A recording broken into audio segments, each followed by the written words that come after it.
नमस्कार और स्वागत है आपका मान्या एजुकेशन में। आज हम लोग जानेंगे केंद्रीय सतर्कता आयोग यानी कि सेंट्रल विजिलेंस कमीशन के बारे में। बहुत ही इम्पॉर्टेंट टॉपिक है। इस टॉपिक से बहुत सारे सवाल हो सकते हैं, खासतौर से मेन एग्जामिनेशन के लिए काफ़ी इम्पॉर्टेंट हो सकता है। तो आइए आज हम लोग देखते हैं सेंट्रल विजिलेंस कमिश्नर यानी केंद्रीय सतर्कता आयोग के बारे में। केंद्रीय सतर्कता आयोग जो है सेंट्रल विजिलेंस कमीशन, ये एक अपेक्स इंडियन गवर्नमेंटल बॉडी है जिसे 1964 में बनाया गया था। क्यों बनाया गया था? To address governmental corruption. तो इस एक लाइन में ही काफ़ी कुछ आपको पता चल जाएगा। एक इंडियन गवर्नमेंटल बॉडी, एक सरकारी बॉडी है जो कि 1964 में बनाई गई थी।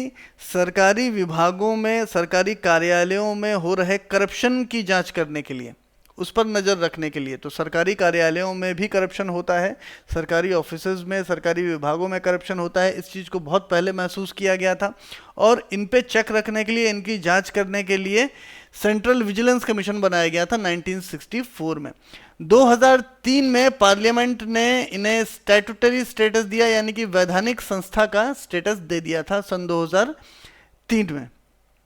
सीवीसी के बारे में एक बहुत इंपॉर्टेंट बात यह भी है कि पहले सेंट्रल विजिलेंस कमीशन के पास शिकायतें करने के बहुत कम साधन थे, लेकिन अब सीवीसी ने अपने पोर्टल पे ये सुविधा दे दी है कि कोई भी व्यक्ति, कोई भी सिटीजन भारत का इनके पोर्टल पे जाके सरकारी कार्यालयों में, सरकारी विभागों में हो रहे भ्रष्टाचार की शिकायत कर सकता है और उसका स्टेटस भी देख सकता है। पहले चीफ विजिलेंस कमिश्नर थे नीतू श्रीनिवास राव और करंट में है श्री संजय कोठारी। नाम याद रखिएगा, अभी करंट में है जो है, एटलीस्ट उनका नाम तो जरूर याद रखिएगा कि करंट चीफ विजिलेंस कमिश्नर जो है वो श्री संजय कोठारी हैं। सेंट्रल विजिलेंस कमिश्नर और उनके अंडर में जो काम कर रहे विजिलेंस कमिश्नर्स हैं, इनका अपॉइंटमेंट प्रेसिडेंट के द्वारा किया जाता है और एक कमेटी के रिकमेंडेशन पर प्रेसिडेंट इनका अपॉइंटमेंट करते हैं। उस कमेटी में होते हैं प्राइम मिनिस्टर, जो कि उस कमेटी के चेयरपर्सन होते हैं। उसमें गृह मंत्री होते हैं, मिनिस्टर ऑफ होम अफेयर्स एक सदस्य के रूप में होते हैं, और नेता प्रतिपक्ष, लीडर ऑफ द अपोजिशन जो होते हैं, वो भी उस कमेटी में एक सदस्य के रूप में होते हैं। तो एक कमेटी जो होती है वो, जिसके प्राइम मिनिस्टर चेयरपर्सन होते हैं, वो अनुशंसा करती है किसी एक व्यक्ति को चीफ विजिलेंस कमिश्नर बनाने की, और बाद में प्रेसिडेंट जो हैं अपॉइंटमेंट करते हैं। प्रेसिडेंट चीफ विजिलेंस कमिश्नर को हटा भी सकते हैं। कुछ ग्राउंड्स होते हैं, कुछ ऐसे पॉइंट्स हैं जिसके बिहाफ पे चीफ विजिलेंस कमिश्नर को हटाया भी जा सकता है। यानी कि ये मान के चला गया है कि चीफ विजिलेंस कमिश्नर से भी गलतियां हो सकती हैं। ये भी कुछ ऐसा कर सकते हैं जो अनैतिक हो सकता है, ये भी ऐसा कर सकते हैं जो अनलॉफुल हो सकता है। तो इनको हटाने की प्रक्रिया भी है।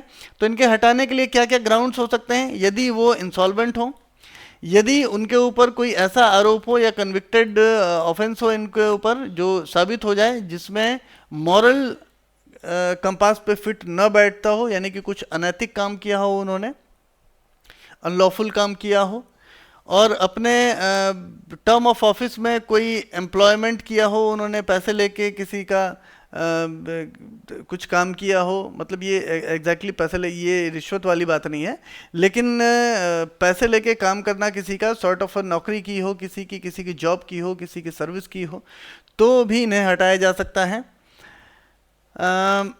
Infirmity of mind and body के ऊपर भी इस रीज़न से भी उनको हटाया जा सकता है।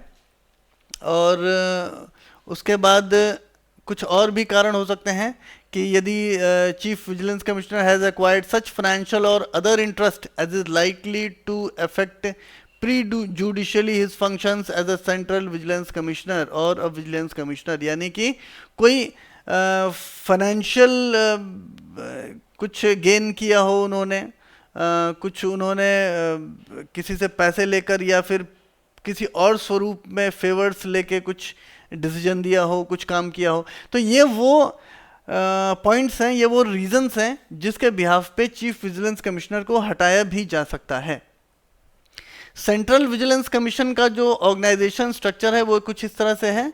इसमें चेयरपर्सन इसके हेड होते हैं जिन्हें सेंट्रल विजिलेंस कमिश्नर या चीफ विजिलेंस कमिश्नर कहा जाता है, और इसमें 2 से ज़्यादा विजिलेंस कमिश्नर्स नहीं हो सकते हैं, 2 मैक्सिमम है, 1 भी हो सकते हैं, 2 भी हो सकते हैं, 3 नहीं हो सकते। तो विजिलेंस कमिश्नर जो होते हैं वो इस स्ट्रक्चर में मेंबर के रूप में होते हैं। और सेंट्रल विजिलेंस कमीशन जो होता है उसके अंदर में सेक्रेटरीट भी काम करता है। चीफ टेक्निकल एग्जामिनर्स विंग यानी CTE, ये बहुत ही इम्पॉर्टेंट विंग है जो कि सेंट्रल विजिलेंस कमिश्नर के अंडर में काम करता है। और इसके जो लोग होते हैं वो टेक्निकल लोग होते हैं जो कि सरकारी कामकाज से रिलेटेड सारी चीज़ें और जो भी टेक्निकलिटीज़ है उसके एक्सपर्ट्स होते हैं। इसके बाद विंग ऑफ कमिश्नर्स भी होता है फॉर डिपार्टमेंटल इंक्वायरीज। तो अलग अलग डिपार्टमेंटल इंक्वायरीज करने के लिए अलग अलग कमिश्नर्स भी होते हैं, ये भी एक पूरा विंग होता है।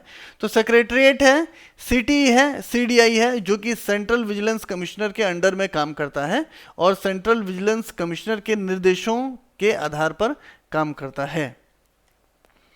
अब जान लेते हैं कि सेक्रेटरीट और ये सब में होते कौन कौन से लोग हैं, इसमें कौन बेसिकली क्या क्या इसमें पद हैं। तो सेक्रेटरीट के बारे में सबसे पहले हम लोग जान लें। सेक्रेटरीट में एक सेक्रेटरी होते हैं और 4 एडिशनल सेक्रेटरी होते हैं। इसमें 30 डायरेक्टर्स या डिप्टी सेक्रेटरीज का भी इसमें पद है, जिसमें 2 ऑफिसर ऑन स्पेशल ड्यूटी हो सकते हैं, 4 अंडर सेक्रेटरी हो सकते हैं और बहुत सारे ऑफिस स्टाफ होते हैं जो कार्यालयीन सहायक होते हैं। तो सेक्रेटरीट एक पूरा का पूरा ऑफिस है, एक बहुत अच्छा खासा बड़ा ऑफिस है जिसके अंदर बहुत सारे ऑफिसर्स और स्टाफ काम करते हैं। दूसरा जो CTE है, चीफ टेक्निकल एग्जामिनर्स विंग, इसमें जो होते हैं टेक्निकल विंग में सेंट्रल विजिलेंस कमीशन के technical wing of central vigilance commission में इसमें 2 engineers of the rank of chief engineers होते हैं जिन्हें चीफ टेक्निकल एग्जामिनर्स कहा जाता है और इनके सपोर्टिंग इंजीनियरिंग स्टाफ भी होते हैं।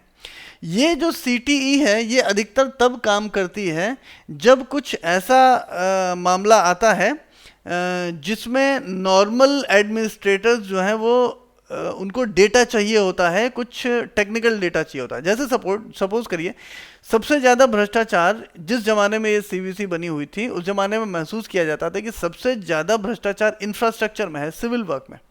तो ऐसे केस में इंजीनियर्स को उस समय इसलिए अपॉइंट किया गया था ताकि सिविल वर्क में किस तरह का भ्रष्टाचार किया गया है ये पता लगाया जा सके बेसिकली, क्योंकि इतना डीप तक टेक्निकल नॉलेज एडमिनिस्ट्रेटर्स के पास नहीं होती थी। आज की डेट में सिर्फ सिविल ही नहीं बल्कि बहुत सारे, जैसे सपोज करिए IT में भी बहुत सारा भ्रष्टाचार हो सकता है, लेकिन बहुत सारी चीज़ों के बारे में, बारीकियों के बारे में एडमिनिस्ट्रेटर्स को पता नहीं होता, तो वहाँ पर CTE जो है वो बहुत ही इंपॉर्टेंट रोल प्ले करता है। और CDI commissioners of departmental inquiries, इसमें 14 पोस्ट हैं कमिश्नर्स के और जिसमें से 11 जो है कि डायरेक्टर के रैंक के होते हैं और 3 जो हैं वो डिप्टी सेक्रेटरी के रैंक के होते हैं।